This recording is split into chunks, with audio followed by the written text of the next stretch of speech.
Now here's some locking behavior you can see in these snakes. Once again, under the hide box. A lot of times they like to be under the hide box, left alone. You'll catch them locking if you're lucky.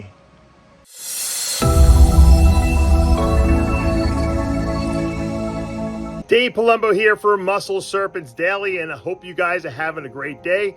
I had a good day, busy day. I was in the snake room doing a lot of cleaning today and just dosing sick animals and all that stuff. Luckily, we don't have a lot of sick animals. We only had one. I had my turtles are sick. The turtles won't eat. I think they have a respiratory. I'm treating my turtles for respiratory right now to see if that's the issue. Luckily, we don't have anything really sick, anything else. That's good. But, you got to constantly check your animals because this is the time. It's breeding season for everything. We're going to talk ball pythons today, but it's breeding season for boas. It's breeding season for turtles. It's breeding season for pretty much everything that I got in the facility here. And I want to show you, ball python-wise, what you need to do. We lower temperatures in the whole facility, and we call that the ambient temperature of the room. That's the temperature that's in the room, that's in the tubs. I lower that, like I said, from like 82 down to like 77, 76, around there. And that is enough of a trigger, I think, to really stimulate breeding behavior. Now, I never take hot spots away from my ball pythons. I know there are people that do. They do night drops. I find when I do that, I get a lot of respiratory tract infections in my especially my males, because they're working hard. I want to give them the ability to have heat if they need to warm up. I find that the ball pythons are intuitive enough to know that if they need to cool themselves to develop sperm, because sperm like to be developed in a cooler temperature, they'll stay on the cool side. But if they don't feel good and they feel like, hey, you know what, I'm just under the weather, they have the ability to go lay on a hot spot and warm themselves up. And I feed during the breeding season, so with my ball python, so I want them to be able to digest their meals as well. So I don't do night drops. That doesn't mean that it doesn't work, and that doesn't mean that it, but I found a lot of success with not doing it, and I figured, well, why put the snake at risk, okay, with a night drop if they're going to breed just as well, for me at least, with no night drop. So I do an ambient room temperature drop. I don't do a night drop. Now we're going to go into the snake room. I'm going to show you what happens in the first part of the breeding season, like I did with the boas, what to look for, what is going to happen, and especially if you cycle breed your snakes like I do. Most of my ball pythons get bred right now. Will I breed some off season? Yeah, but we're talking like a couple. Most of them are being cyclically bred because I like to do the night drops, because I like to do the room temperature drops and cycle feed them according to the season. So that's what we're doing right now. Let's go into the snake room here, and I'll show you what we've done so far today and what we've looked at, and hopefully you guys will get a good appreciation for what it takes to breed ball python. All right, now this is a typical pre-breeding behavior for ball pythons. Females will a lot of times hug this water bowl. There's a lot of theories as to why they do that. Some people think it's because they're trying to cool themselves. Usually the water bowl is on the cooler side of the cage, so that's definitely a distinct possibility. I don't think the water bowl, the water itself, is cooling them, but you never know. I think personally they like to wrap around something round and squeeze because it maybe helps with ovulation or maybe helps moves the follicles. I don't know. I just think I think it's the squeezing of around this thing that really is what they're trying to do, rather than trying to actually cool themselves. In other words, I think even if you didn't have water in the water bowl, they would still wrap around that round object. They do it with water bowls that are not, these are attached to the tub obviously, but they do it with water bowls that are just in the cage as well. And I've seen mine wrapped with water bowls that are while on the hot part of the cage. So I just think they like to wrap the water bowl, but they usually will do it on the cool side because they definitely, when they're developing follicles, they definitely want to cool their body, several degrees. They don't want to be sitting on the hot spot all the time. It seems like cooling helps sperm production in males, and it also helps ovum development in females as well. And so this is typical. You'll see these together. I'll catch them locked occasionally as well. And, sometimes ball pythons will stay locked for days. Sometimes they'll do it for, an hour or less. and then release, and then you might catch them in 2 days later doing it again, or sometimes you catch them every day doing it. It really, there's really no pattern to it. Sometimes you'll never see them locked, yet they do lock, you know. So this is typical behavior you're going to see from a ball python, you know, in the pre-breeding stages, along with locks, and then as the follicles are developing inside this female and they start to grow, then you'll start seeing different behaviors from her. But this is very, very common for, you know, first week and second week in December here. As I see, usually once we get into January, then they're, you know, a lot of times these ball pythons are pretty close to ovulation at that point. And ovulation is when follicles that are growing inside the ovaries of these female are released into the oviduct, okay, and they all like kind of line up, and that's where they're going to get fertilized. They have to be a certain size in order to do that, and so that she's not going to ovulate unless those follicles that are developing inside of her grow to a certain size. And so people have to understand that that takes time. Now, some people think the cooler weather triggers it. Some people think the male actually being in the cage will trigger it. Some people actually think that, you know, it's just the time of year. Now, ball pythons seem to be able to breed all year round, so I don't necessarily know if it's the time of year anymore. I do think that the male being in here with her is definitely a trigger. I always see when I start putting males in with females, they start eating better. And that's a trick a lot of us use to get a stubborn female to start eating. Put a male in with her, and if that starts triggering breeding behavior, she's going to instinctually want to eat to build, you know, to be able to build her follicles and have that extra energy available to do that. And obviously all those, you know, all the new embryos and all the little eggs and all that stuff is made from protein. So they need to consume, you know, sources of protein, which are going to be your rodents or, you know, birds, whatever you happen to feed your animals. So once again, typical behavior. Once again, some more breeding behavior here in the ball python room. These guys are not, she's not wrapping the water bowl yet, but she's definitely not sitting on the heat, and ball pythons tend to like the heat a lot. So she's obviously in her pre-breeding stages. Male kind of just like cuddled up with her. They're obviously not locked right now, but they might have been locked earlier. You never know. You can see they like each other. You know, they're not fighting. They're not staying on opposite sides. This behavior you can see where they'll lock, they'll release, lock, release, and they tend to, if they, you know, they do tend to sit with each other. A lot of times I don't have a hide box in here, so normally they'd be under the hide box together. But this is expected behavior. Now I want to show you typical behavior for a male around this time of year when the breeding season's around. You're going to see him looking at the front of the tub. This guy was just kind of crawling around looking to get out. This is my monarch male, and he wants to breed. He's looking to come out. Normally they're under the hide box, or they're in the back curled up. He is, I want to get out of here, you know, I want to breed. I want to breed females, and you'll see a lot of that. You know, most of my males are paired up. I don't have them paired up yet with any females, but if I look around the room, we can look, see if there's any males in here that I'm not breeding. They'll be looking for love in all the wrong places. He's a really good breeder right there. That's Picasso. That's when I was naming snakes. One of my first really great ball pythons, Banana Pastel Clown. He is definitely looking to breed a female, and he's like, how come you haven't put me in with someone? And to be honest with you, he probably will go. He's one of the most reliable breeders I have. I have better stuff than him, and I just haven't decided who I want him to breed him to, if I want to breed him.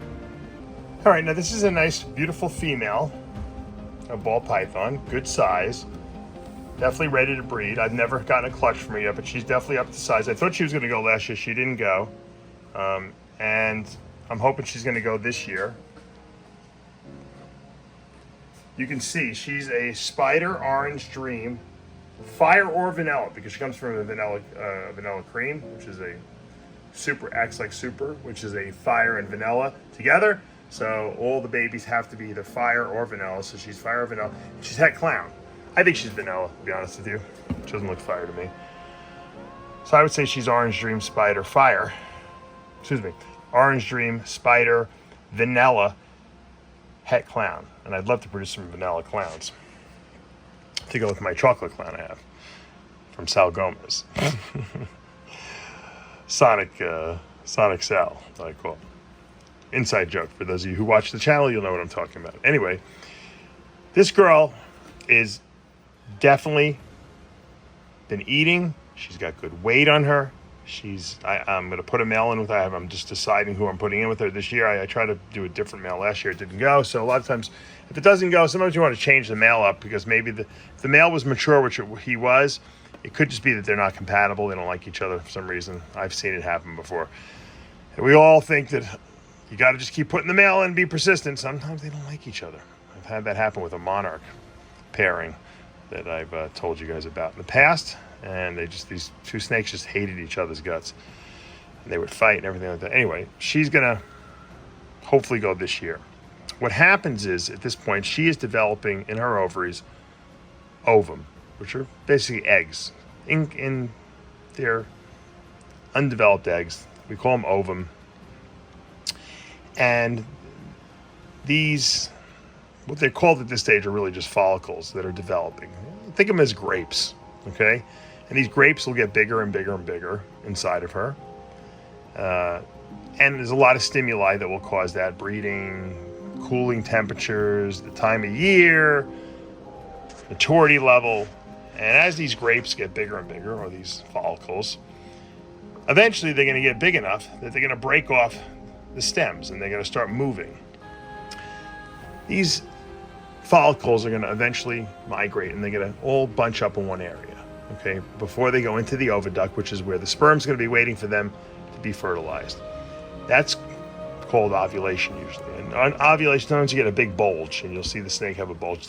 We're not at that stage yet in the ball python breeding season, but when they see that, you're going to see big bulges. Sometimes you catch it, sometimes you don't. And when you catch it, you're seeing a big buildup of all these follicles right before they go into the oviduct and kind of line up like boop, boop, boop, boop, boop, boop. Once they get into that oviduct and line up like that, that's where the sperm will meet them, because when you're breeding your snakes, the sperm is being deposited into the female. It's going into that oviduct and it's waiting for her there. And it could live for years sometimes. It could live, but certainly for weeks and months it can live. So when those follicles finally, when she ovulates and they go into the oviduct, the sperm will be waiting for it. They'll be fertilized, and then they will stay inside of her and develop more. Usually another 30 to 45 days, and then she will deliver those and have her clutch of eggs, and you'll find the eggs here. After she ovulates, she'll usually start sitting, and the eggs are fertilized. She'll usually sit on the hot spot and want to keep those eggs warm at a certain stable temperature, but she can move around because she's going to get uncomfortable. And as she gets uncomfortable, she may flip over and lay on her side, and she might try to find more comfortable positions. And we will go over that as we get into that part of the season where they're going to start, where there is ovulation and their ovulation bulges, and then right before they give birth or lay their clutch of eggs, we'll show some of the crazy behaviors of them laying on this. So they look like they're dead sometimes. But right now we're not in that stage. We're in the stage where these females are looking for males to come in here and get busy with them, because we need sperm deposited into these females, and we need to get those follicles growing in these females. And some people like to use ultrasound machines and ultrasound the follicles that are in the ovaries there and see how big they are, how they're growing. Some people could palpate them by running their hands along the bottom of the surface of the animal. I kind of just go by behavior. Pablo likes to palpate, so he'll palpate and say, I'm predicting we're going to get this many eggs. I can do it too, but I go by behavior. Right now, this is typical behavior. You'll see her, seeking males, and sometimes she'll be on the hot spot, but she's eating a lot now. So this is the eating stage because they're building those follicles. They want to, in order for those follicles to get larger in size, they need energy. The body has to have excess energy so that it feels like it can get through the whole process of building follicles, ovulating, fertilizing the eggs, incubating those eggs inside of her until she delivers a clutch. So, important to watch behaviors. There's no rules that are in stone. They all seem to do their own thing a little differently. But once I put a male in, and I try to get a male in with her at least 4 or 5 days a week, if possible. I take them out to feed, and then I put them back together. If I'm using a male for multiple females, then maybe the male might only be in here 1 to 2 days a week. And that's enough. If they're ready and receptive, you're going to see those locks, and you're going to get that sperm deposited into that female. And that's what you want. Now here's some locking behavior you can see in these snakes. Once again, under the hide box. A lot of times they like to be under the hide box, left alone. You'll catch them locking if you're lucky. And this female is actually, the one on top, was a little sick. She was having some diarrhea problems. She wasn't eating right. We gave her a little dose of metronidazole. Seems like she's doing better now. She wouldn't be locking with a male if she wasn't feeling well. Hopefully next week she'll eat. When we feed her, we give her a week off. She's a red stripe lesser blade clown that's het pied as well. So really good combination. We're breeding her to a pastel red stripe het clown het pied. So big odds to hit, what we're looking to hit here, but you never know. We might hit some cool babies. Imagine clown pied super red stripes. That would be insane. But once again, not everything goes as planned. I'm pretty happy that I'm seeing some locks. Hopefully we'll see her eating next week. All right, guys, that's going to take us to the end of another episode of Muscle Serpents Daily. Hope you guys enjoyed today's video. This is really just part 1 of breeding ball pythons because there's a lot more that goes into it. The first part of the season, all you need to be concerned with is drop your ambient temperatures. I leave my hot spots the same. You can do what you want. You want to drop yours 5-10 degrees at night. That's up to you. I like to keep the hot spots at the same 88 to 90 degrees all year round. I drop my ambient temperatures from 82 down to about 77, 78. It varies. And I do it gradually over the course of 4 weeks. Right now I'm at the lowest right now at about 76 degrees. Now, once you do that, you're going to see breeding behavior. And what does breeding behavior entail? Well, you're going to see the males cruising around their cages, looking to get out, looking for females. When you put them in with the females, you're going to see them, commingling. And that doesn't mean breeding. I mean, like just hanging out with each other, maybe hanging out on top of each other. Female might wrap around the male. You might see the female wrapping the water bowl, whether that's to cool herself or to just kind of squeeze those follicles a little bit. No one really knows why that happens, but it could be a little bit of both, really, is really what it could be. The males might hang out on one side, the females might hang on another. They might be together overnight. They might go into the hide box together. You might see locks now. You might not. Don't worry about it if you don't. Just the act of the male being in with the female now is going to stimulate those follicles to start growing. And once they get to a certain size, they're going to bunch up right by the oviduct. And that's going to be what we see, the pre-ovulation swell, we call that. And then you're going to see these, all of a sudden the next day, that swell is going to go down. And that means all those follicles that are nice and big and plump are in the oviduct now, lined up with each other. And the sperm that was in there, hopefully that the male deposited, will be fertilized. And those those follicles will start to develop into eggs. And after about 30 to 45 days, they're going to be delivered. Usually the female will stop eating around then. Sometimes they don't. They'll sit on the hot spot a lot to keep those, follicles, eggs, whatever you want to call them at that point, warm until they actually lay a clutch of eggs. You might see some crazy behavior after that. They lay on their sides, on their back. We'll talk about that more as we get to that part of the season. But right now, you should just be introducing males and females, putting them in there for at least a day to 2 days, up to 5 or 7 days maybe. If you're only breeding one male to one female, take them out when you feed once a week. I suggest trying to feed your ball pythons once a week during the breeding season. If the females will eat, feed them. The more they eat, the better it is. The males, you got to keep them fed too, because they will run themselves ragged and they will die. They will get run down. They'll get respiratory infections because their immune system gets suppressed. You don't want that happening. So right now, enjoy it. Put them together. Watch for locks. Don't bother them too much. If you bother them, sometimes they'll stop locking with each other, or it might get them too anxious and they might not breed. So leave them alone. That's the best I could say. The only time you should really be taking them out is to clean. And if you see them locked when you're trying to clean or feed, just leave them alone. Don't do it. Don't break that lock. All right, guys. I wish you the best of luck during the breeding season, and we'll keep these videos coming. If you like what you see, hit that subscribe button, turn on those notifications, hit that like button. I'll see you back tomorrow morning.